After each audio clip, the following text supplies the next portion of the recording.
चलें जी, इसके बाद नेक्स्ट है जी, नेक्स्ट क्वेश्चन है हमारे पास पार्ट नंबर 10।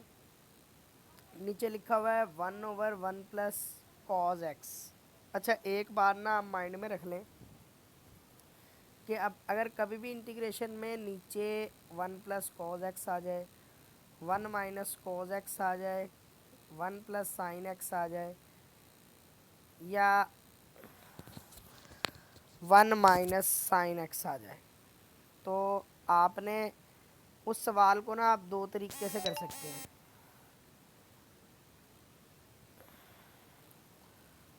उस सवाल को आप रैशनलाइजेशन से भी कर सकते हैं और डबल एंगल आइडेंटिटी लगा के भी कर सकते हैं। ठीक है, तो दो तरीक़ों से इन फार्मूलों को सवालों को किया जा सकता है, रैशनलाइजेशन।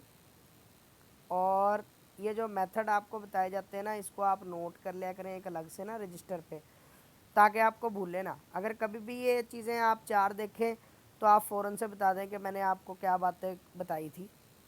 और दूसरा तरीका है डबल एंगल आइडेंटिटी, यानी इन दो तरीक़ों से आप उन सवालों को कर सकते हैं, रैशनलाइजेशन से भी और डबल एंगल आइडेंटिटी से।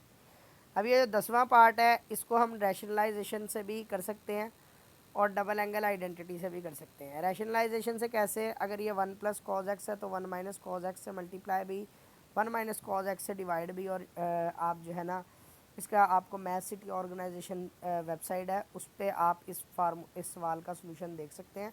उसमें ये 1 माइनस कॉज एक्स के साथ भी किया हुआ है, यानी दोनों तरह से ठीक होगा। लेकिन मैं आपको इस तरह से मैं आपको इस क्वेश्चन को डबल एंगल आइडेंटिटी से करके दूंगा। क्यों?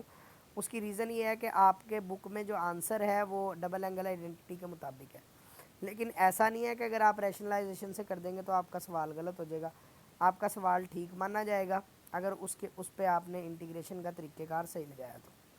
ठीक है जी, अब मैंने यहाँ पर ना डबल एंगल आइडेंटिटी से करना है इसको सवाल को।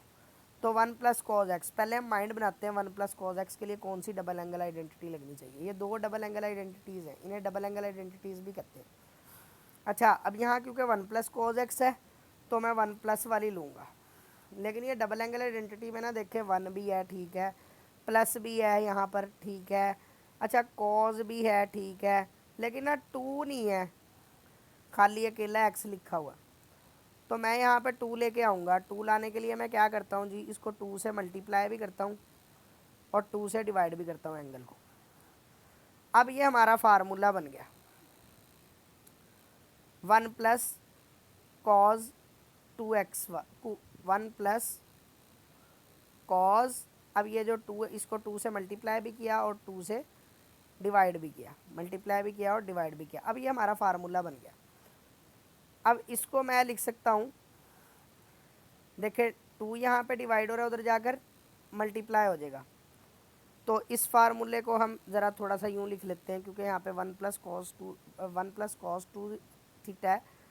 2 यहाँ डिवाइड हो रहा है, उधर जाके मल्टीप्लाई, तो इसलिए 2 cos square theta is equal to 1 plus cos 2, ये ना हैंड राइटिंग नहीं इस पर सही आती, 1 प्लस कॉस 2 थीटा। ये थीटा को मैं ज़रा ना ऊपर लिख लेता हूँ ब्लू कलर से, थीटा। ठीक है, चलें जी। अब यहाँ पे मुझे ना अब देखें आपको 1 भी नज़र आ रहा है, ठीक है, प्लस भी नज़र आ रहा है, यहाँ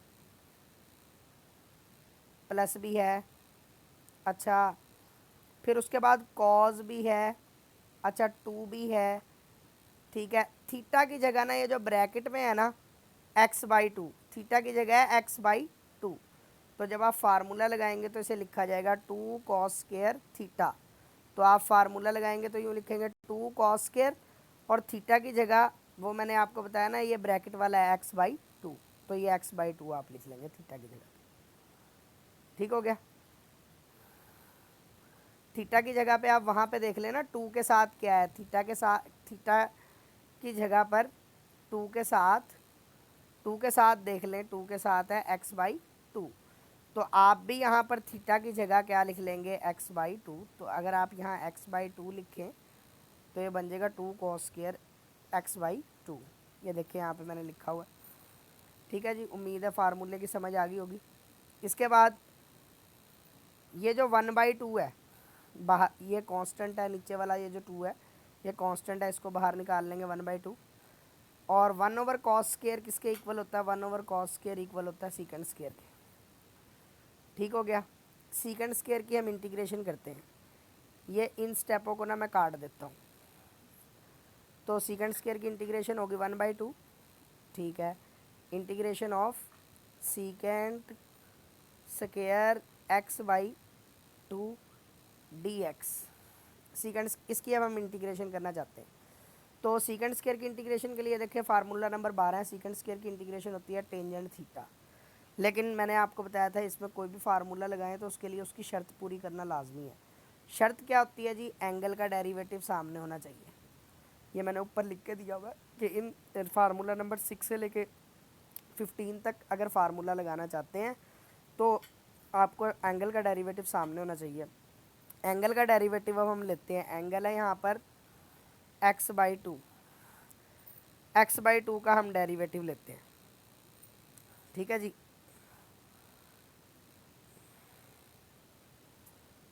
x/2 का अगर आप डेरिवेटिव लें, इसमें ये जो 1/2 है ये है कांस्टेंट, ये बाहर आ जाएगा। और x का डेरिवेटिव होता है 1, ये आप जानते हैं, 1/2 यानी कि यहाँ पे सामने होना चाहिए। तो 1/2 को सामने बनाने के लिए आपको क्या करना पड़ेगा? 2 से मल्टीप्लाई भी और 2 से डिवाइड भी। ठीक है, एंगल का डेरिवेटिव सामने होना चाहिए। एंगल का डेरिवेटिव 1/2 बनता है। 1/2 बनाने के लिए 2 से मल्टीप्लाई भी और 2 से डिवाइड भी। ये जो बाहर वाला 2 है ये 2 से क्या हो जाएगा? कैंसिल। और अब आप सीकेंड स्क्वायर की इंटीग्रेशन कर सकते हैं। सीकेंड स्क्वायर की इंटीग्रेशन होगी टेंजेंट थीटा। तो आप इसी की इंटीग्रेशन लिखेंगे टेंजेंट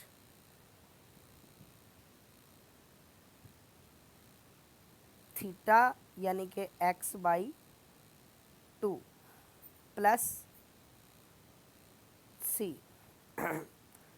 और मैंने आपको बताया था जो भी डेरिवेटिव होता है उसको हम नहीं लिखते, यानी इस 1/2 को आप नहीं लिखेंगे।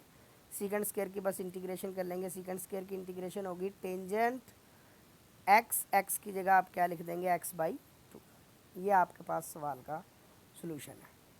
इसके बाद नेक्स्ट क्वेश्चन है जी, क्वेश्चन नंबर 12। अब क्वेश्चन नंबर 12 में ना ये दो रकमों का प्रोडक्ट आया हुआ है।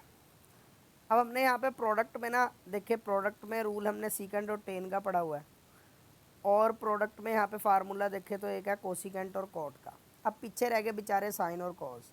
अगर साइन और कॉज प्रोडक्ट में आ गए तो उस दिन आप क्या करेंगे? साइन और कॉज अगर प्रोडक्ट में आ जाए तो उसके लिए ये 4 फार्मूले हैं 10.4 एक्सरसाइज के, आपने फर्स्ट ईयर में पढ़े हुए। ये लिख लें कि जब साइन और कॉज प्रोडक्ट में आ जाए उस सूरत में आपने ये फार्मूले लगाने हैं। ठीक है, अब यहाँ पर कॉज पहले है और साइन बाद में है, तो आप इसमें फार्मूला लगाएंगे फार्मूला नंबर 2।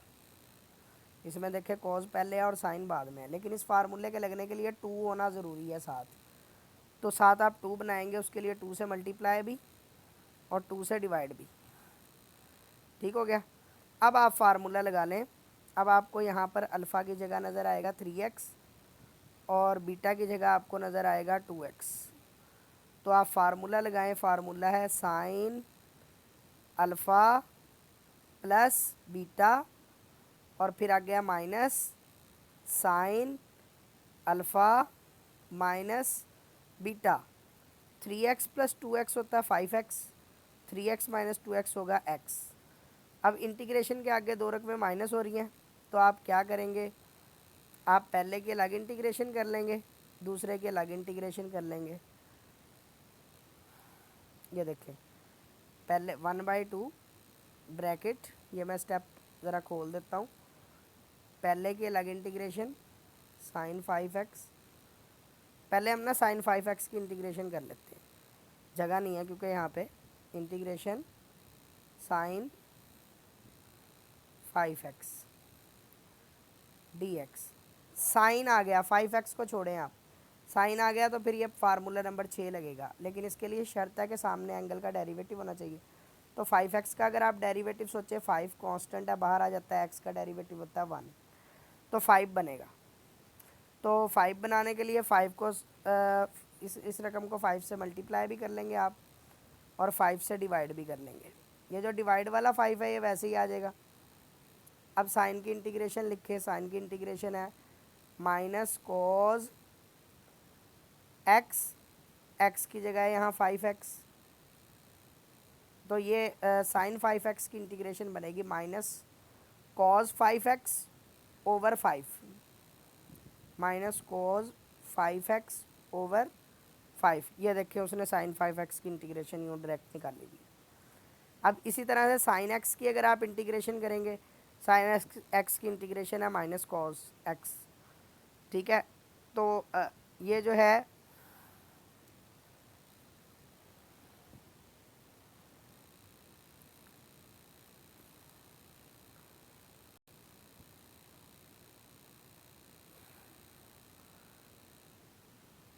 ये नेगेटिव नेगेटिव हो जाएगा पॉजिटिव, पॉजिटिव हो जाएगा, ये नेगेटिव नेगेटिव प्लस, ठीक है।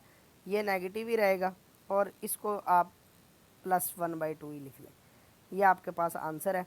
असल में ना उसने ना नेगेटिव कॉमन लिया हुआ था, लेकिन हमें ये काम करने की ज़रूरत नहीं है।